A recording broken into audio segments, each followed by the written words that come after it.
E aí galerinha do canal, beleza?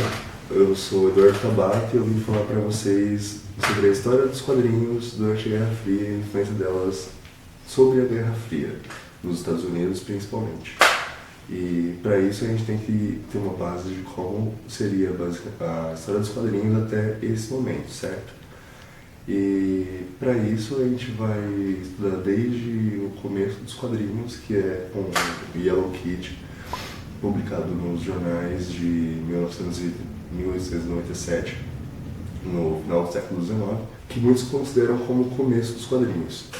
Esse marco inicial foi marcado principalmente pelo começo da expansão industrial e o começo da Grande Depressão, que foi de 1900 até 1930, mais ou menos.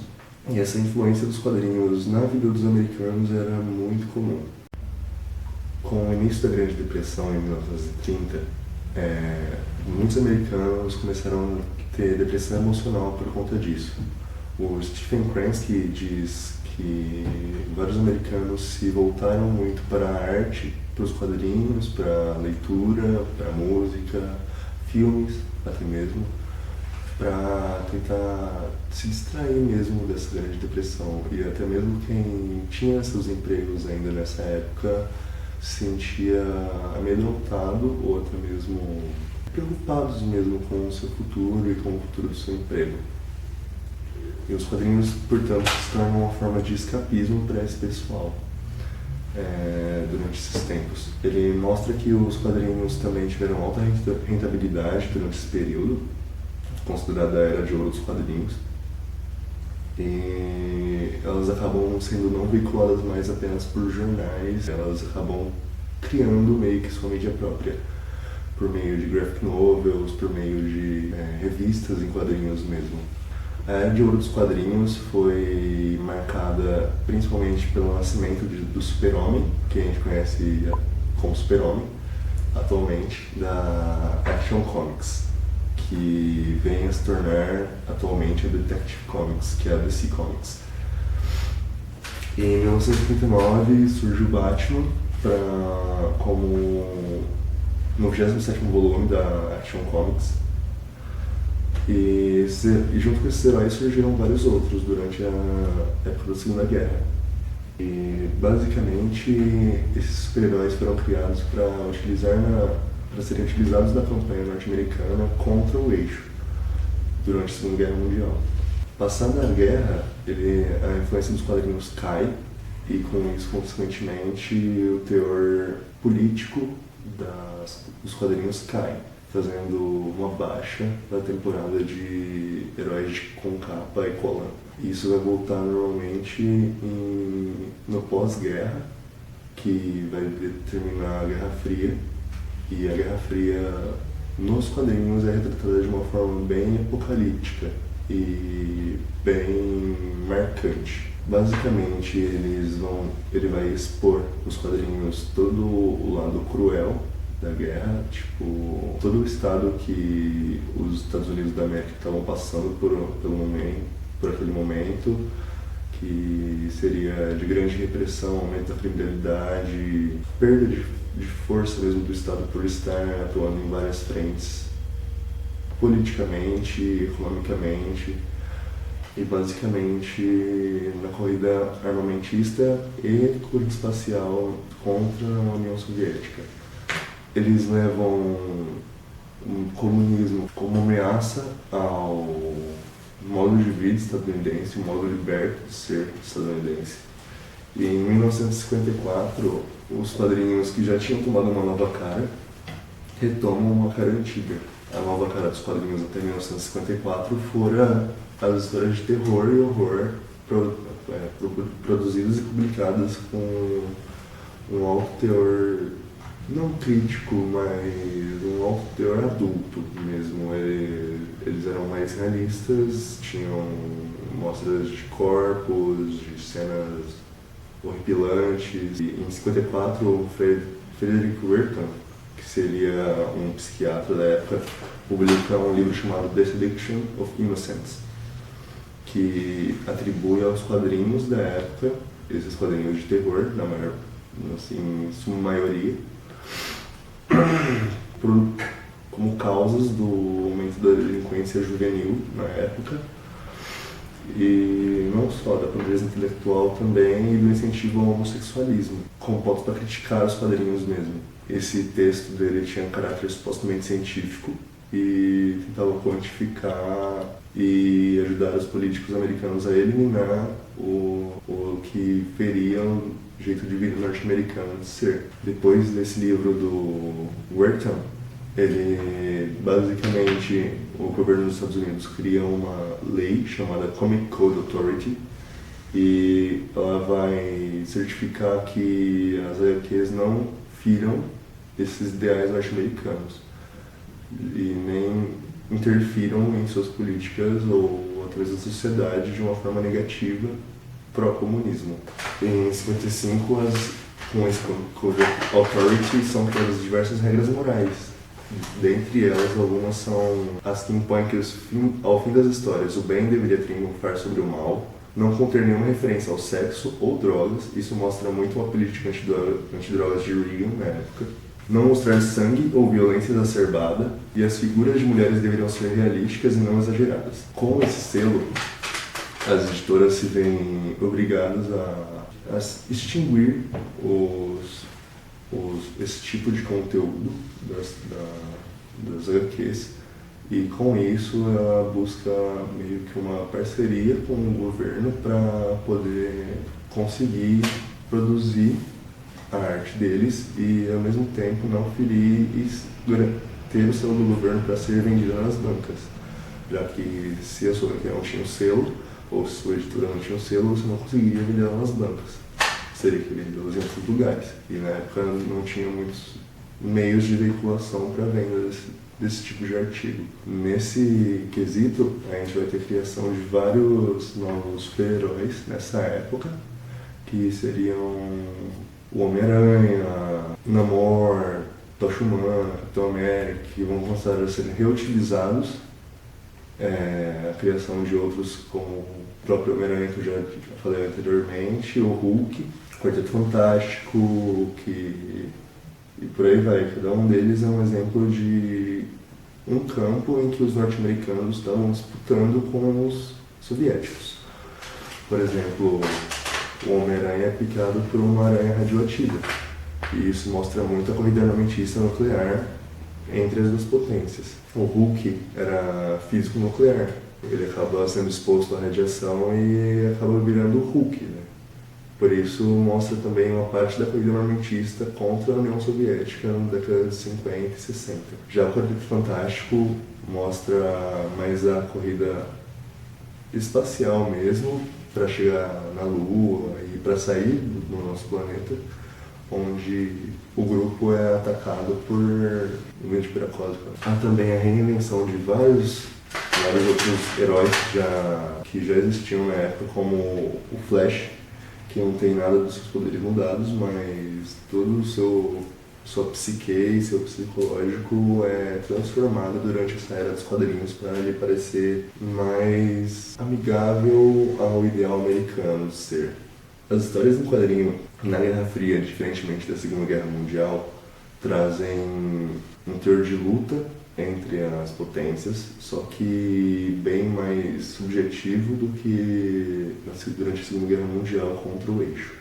Durante a época da Segunda Guerra, os inimigos eram abertamente nazistas, normalmente. Todos os arqui-inimigos eram abertamente nazistas ou tinham alguma ligação com o partido de Hitler, ou também dos japoneses ou dos italianos. E durante a Guerra Fria, não. Durante a Guerra Fria, eles vão trabalhar como se os ideais de algum inimigo fossem comunistas, porém eles não expõem isso totalmente, 100% diretamente. Eles, por exemplo, o Caveira Vermelha no Capitão América vai acabar se tornando aliado do comunismo e da União Soviética, apoiando também a mudança do estado político e econômico. Não só isso, também nesse caso, por exemplo, do Capitão América, também a criação do Guardião Vermelho, que seria o arqui-inimigo do Capitão América, que defende todos os ideais norte-americanos de liberdade, de liberalismo e justiça. O Christopher Nolan diz que o arquétipo do espírito da época ou da sociedade cola nos super-heróis na era atômica, ou na rápida aproximação da era espacial.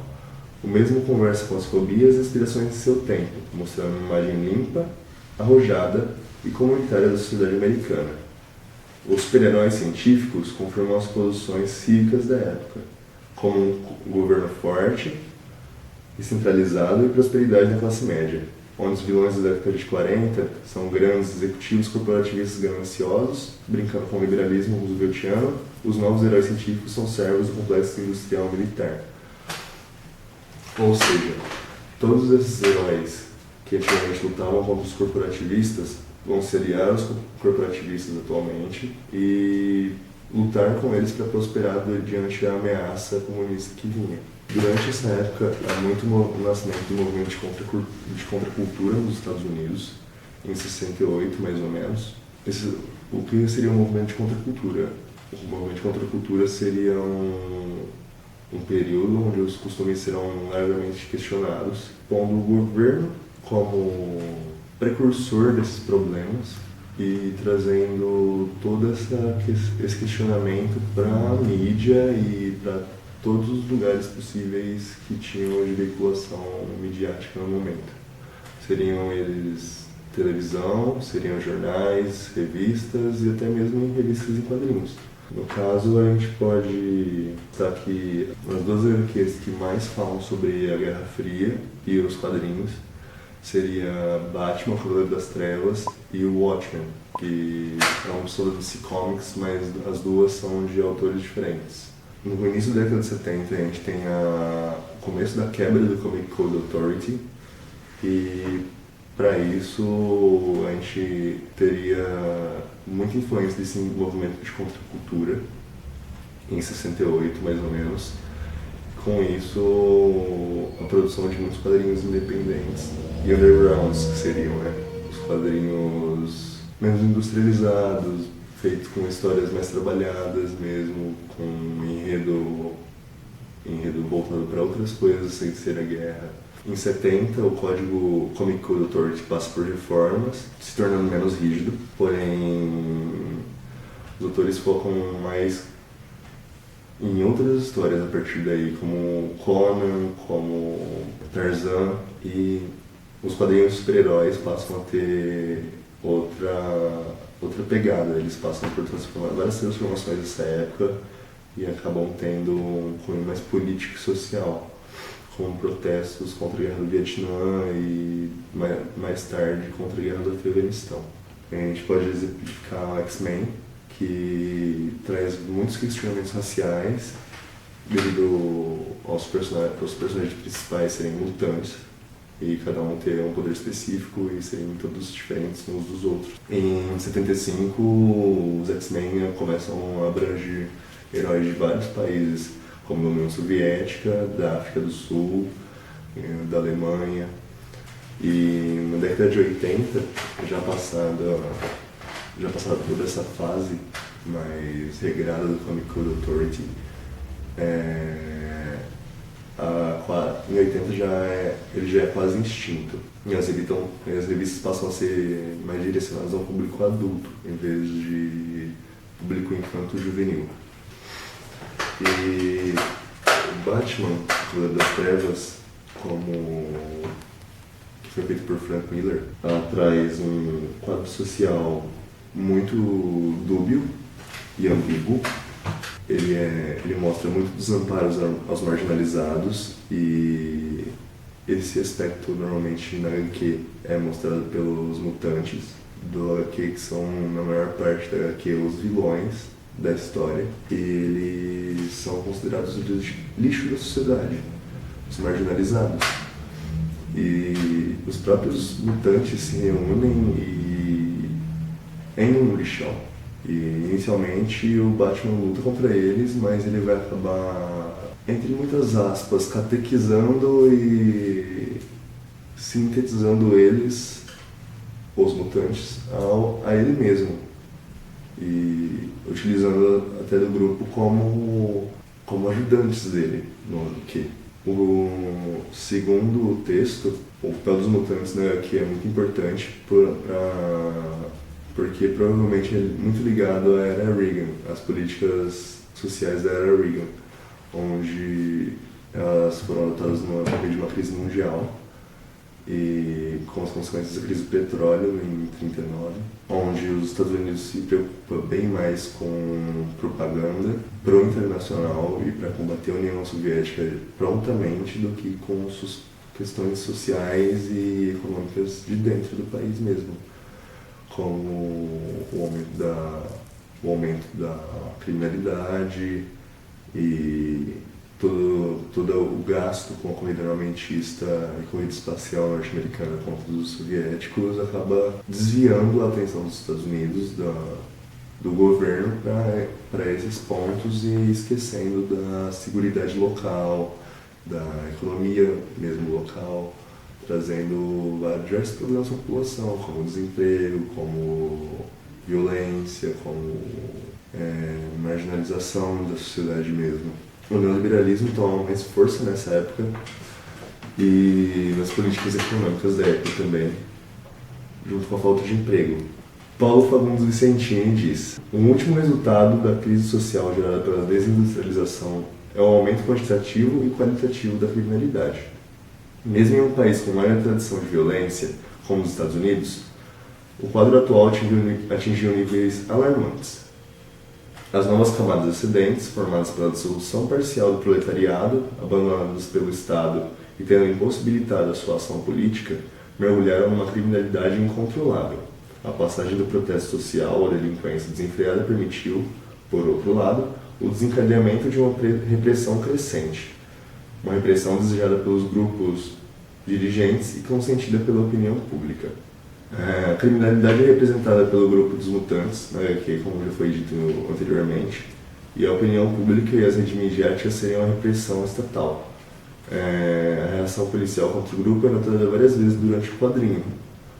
Porém, nessa aqui, o Batman volta a ser Batman após uma tentativa de roubo, uma tentativa de assalto sofrida por ele. A diferença entre o Batman e a polícia é que o Batman ele tende a impactar na sociedade como um todo. Ele, em vez dele prender os mutantes, ele converte os mutantes à sua causa e utiliza dos mesmos para acabar de maneira eficiente contra o crime. E Super-Homem em Batman, o Cavaleiro das Trevas. O Super-Homem pode ser visto como uma metáfora para a assimilação judaica americana, onde a destruição de Krypton seria uma metáfora para a diáspora judaica, e bem como um assalto às comunidades judaicas europeias que promoveram a imigração para a América do Norte no final do século XIX. E ele sempre foi o defensor do American Way of Life, que seria o jeito americano de ser, da justiça e da verdade, né? Isso foi retirado do filme do Superman de 1978. Só que nem tanto em Batman Cavaleiro das Trevas, onde os governantes não defendem mais as causas naturais que eles defenderiam e passam a ser fascistoides, corruptos e inescrupulosos. Na HQ, o próprio Super-Homem é convocado pelo presidente dos Estados Unidos e, em vez dele ser chamado para conter a criminalidade, ele é chamado para conter o Batman, que está lutando contra a criminalidade nos Estados Unidos. O Super-Homem, trazido nos quadrinhos do Batman Cavaleiro das Trevas como um agente do governo, ele é desviado do seu propósito comum e dirigido à luta do governo contra a criminalidade, e não só isso, sendo tratado também somente como uma arma da Guerra Fria. Nos quadrinhos a gente vê No quadrinho, no caso, a gente vê o super-homem sendo desviado do seu bem comum, do seu propósito comum, que seria combater o crime em Metrópolis, para o desvio de um míssil e ser utilizado na Guerra de Corto Maltese, que seria talvez uma alusão à Ilha de Granada, que foi invadida pelos Estados Unidos em 1953, com uma tentativa de parar o avanço das tropas vermelhas perto do Caribe. Nesse quadrinho, a sobreposição da bandeira dos Estados Unidos com o símbolo do super-homem, que simboliza a superação do próprio super-homem em relação à superioridade do governo norte-americano. Em vez de ele proteger os americanos, ele vai proteger o ideal dos norte-americanos, que seria o de liberdade, e nisso lutando contra a União Soviética na guerra.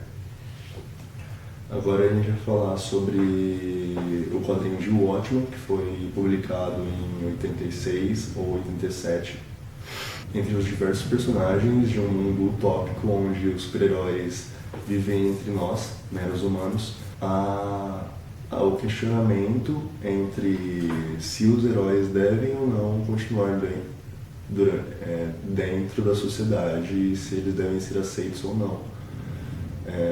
Para isso, vemos vários super-heróis e vários super-vilões da época, como o comediante, que era um lunático, porém um grande defensor dos ideais americanos de liberdade e do American Way of Life, de poder fazer o que quiser, quando quiser. E vemos também o Dr. Manhattan, que seria a maior alusão ao armamento nuclear da época. Ele representa também uma vantagem estratégica militar dos Estados Unidos sobre a União Soviética no momento. E a criação dele é derivada de outro super-herói que antigamente era da Charlton Comics, que seria o Capitão Átomo. O próprio Alan Moore, que é o autor da obra, discorre sobre essa incorporação do Capitão Átomo, que eles falam que os soviéticos insistem em se referir ao Dr. Manhattan como Capitão Átomo, como uma arma, e se recusam a tomar partido em qualquer conversa sobre limitação de armamentos militares nucleares, enquanto os americanos continuarem detendo o poder do capitão mesmo, ou do Dr. Manhattan, no caso, como foi especificado no HQ. E o personagem muitas vezes é desumanizado nos quadrinhos, com os personagens dizendo seu nome é pré-acidente nuclear com aspas, mostrando que ele era apenas uma arma para o governo mesmo. Há uma comparação entre o Batman, o Superman de Batman Cavaleiro das Trevas e Dr. Manhattan, que ambos seriam a chave para o enfrentamento entre a União Soviética e Estados Unidos. Com o exílio do Manhattan nos quadrinhos do Watchmen, há uma perda significativa de vantagem estratégica dos Estados Unidos em relação à União Soviética, e é aí que começam a se tensionar cada vez mais a relação entre os dois e acaba resultando numa possível guerra nuclear, que não chega a acontecer nos quadrinhos, pois um outro personagem evita isso com um plano maior. Um outro fator a ser visto nessas duas obras é a representação do presidente perante os autores. Em Miller, que é o autor de Batman Cavaleiro das Trevas, ele traz uma imagem caricata de Ronald Reagan, que já foi ator televisivo e sempre aparecia através de TVs ou telejornais, com várias estrelas americanas ao fundo, sempre trazendo uma imagem muito patriótica do presidente mesmo. Ele compara muitas vezes a administração do país com a administração de um rancho, ele era muito simplista, mostrando mais esse lado ator mesmo do presidente, onde ele cativava as pessoas e convencia elas com um discurso que era totalmente atuado, totalmente caricato mesmo. Enquanto Em Watchmen a gente vai ver mais a ação do presidente em relação ao poder executivo do governo. E ainda vemos em Watchmen Nixon como presidente, que graças à vitória do Vietnã nos quadrinhos e o abafamento de Watergate, ele consegue um terceiro mandato. Basicamente vai mostrar a execução do poder por meio do presidente, não tanto o enfoque no presidente em si. A expansão territorial de uma das potências nos quadrinhos, tanto nos quadrinhos quanto na vida real, era uma perda para outra potência. Então a disputa territorial e ideológica começou a se acirrar tanto que vários pensadores da época diziam que era um jogo de soma zero que eles estavam fazendo, que se uma perdesse, a outra ganharia muito, só que se essa outra ganharia muito, perdesse um pouco, a outra ganharia tanto quanto. E na década de 80 havia muito medo dessa expansão soviética. Hobsbawm diz sobre isso que o próprio fato de a União Soviética não aceitar mais seu confinamento regional parece aos adeptos da Guerra Fria americanos uma prova clara de que a supremacia ocidental poderia acabar. E com isso eles teriam que reafirmar essa supremacia pelo uso da força. A guerra no Afeganistão seria a primeira saída do exército russo na HQ desde a Segunda Guerra Mundial. Por isso o choque dos Estados Unidos. E essa saída poderia ser interpretada pelos estadunidenses como um ato de agressão muito grave. Perante a esse quesito da Guerra Fria, a gente pode ver também em Batman, Cavaleiro das Trevas, que temos a invasão de Corto Maltese. É uma ilha caribenha situada logo abaixo dos Estados Unidos.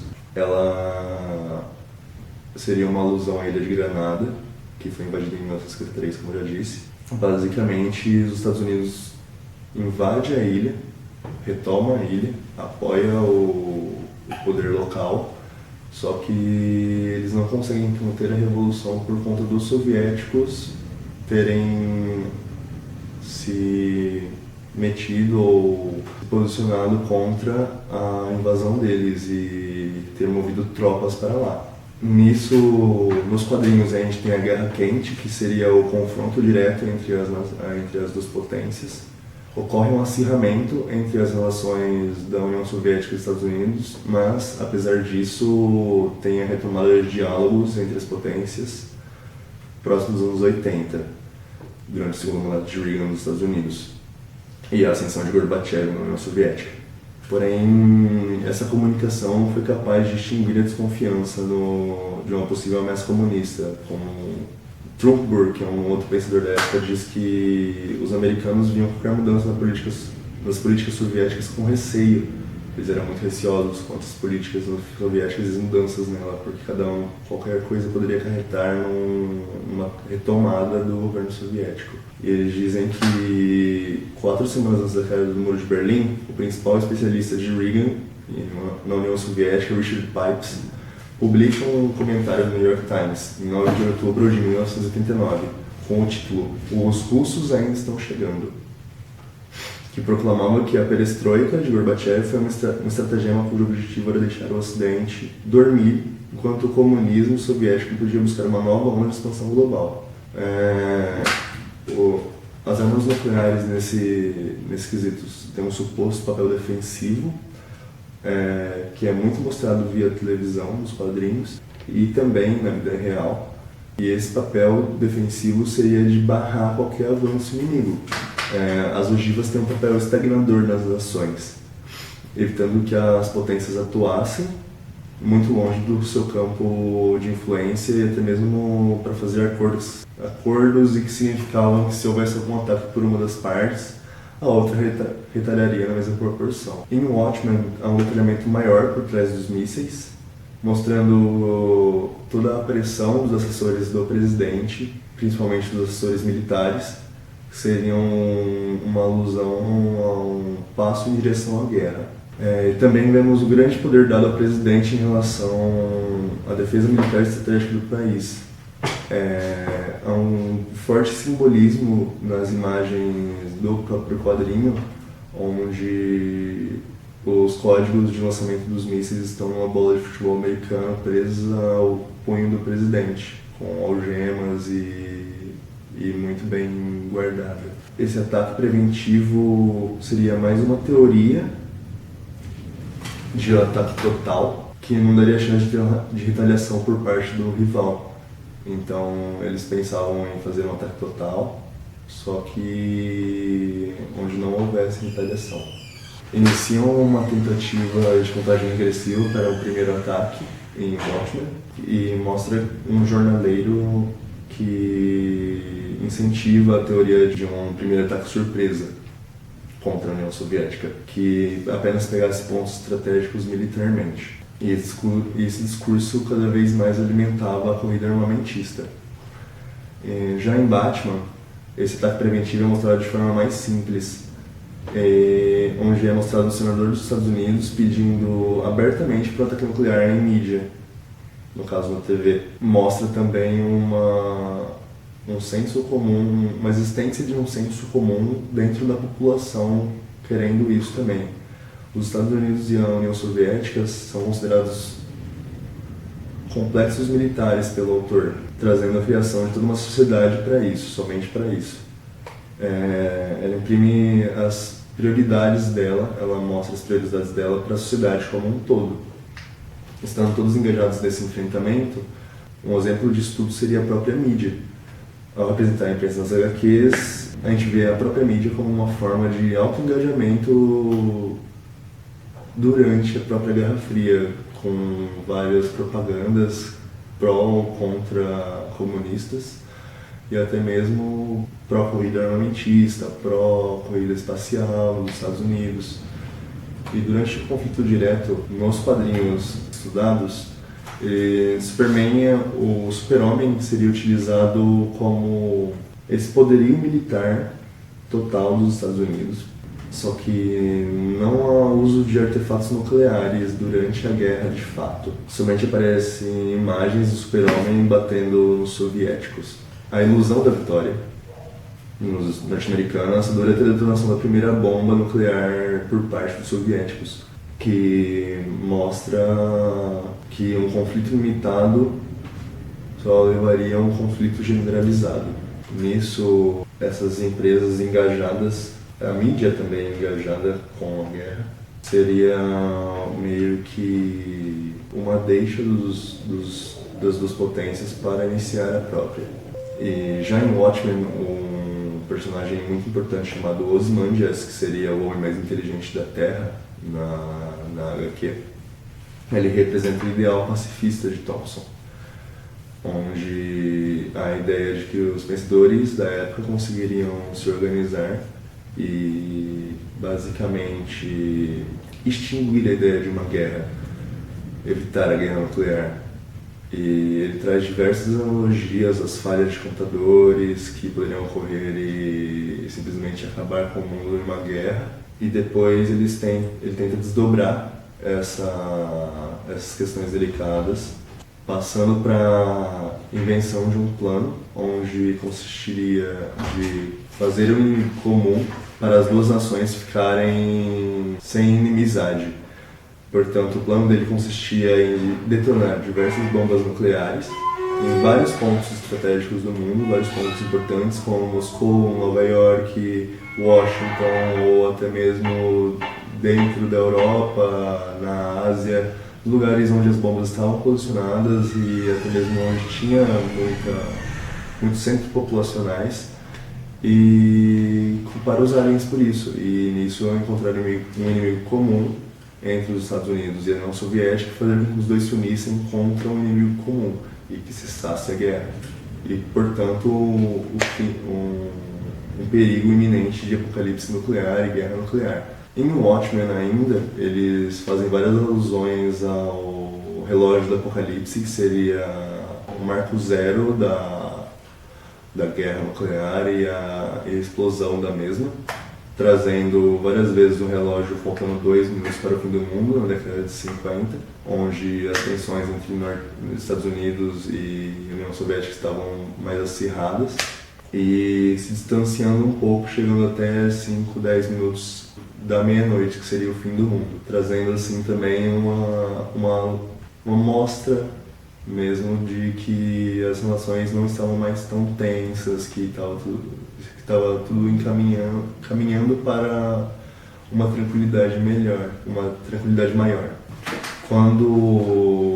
No quadrinho, quando Ozymandias está prestes a executar seu plano, o relógio marca 1 minuto para meia-noite. Ou seja, que era a parte onde estava mais tensa a relação entre União Soviética e Estados Unidos, e consequentemente ele executa seu plano e as duas potências param de brigar entre si e se juntam contra esse inimigo comum, que seriam os alienígenas. Porém, no quadrinho tem várias cenas onde mostra esse relógio do Apocalipse. Ele começa sempre numa cena muito preta e somente o relógio, e com o passar dos capítulos da HQ, ele vai ficando cada vez mais ensanguentado, mostrando cada vez mais a proximidade mesmo do conflito. Já em Batman, a invasão acontece a detonação da bomba, como já sabemos, e a retaliação dos estadunidenses, consequentemente um apocalipse nuclear, que é mostrado de uma forma bem alegórica com a luta do Super-Homem com o Batman dentro de Gotham, totalmente destruída, tanto pela guerra civil que estava rolando em Gotham contra os mutantes, de Batman contra os mutantes, quanto a guerra do Super-Homem mesmo com a União Soviética em Corto Maltese. Logo após isso, Super-Homem é derrotado por Batman, mas Batman o mundo e o próprio Batman ainda sofrem as consequências desse apocalipse nuclear. Então, vem mostrando assim que não há ganhadores nesse tipo de guerra. Bom, galera, é isso. Muito obrigado. Se vocês gostaram do vídeo, curta o vídeo, se inscreve aqui no canal, ativa o sininho das notificações. Valeu!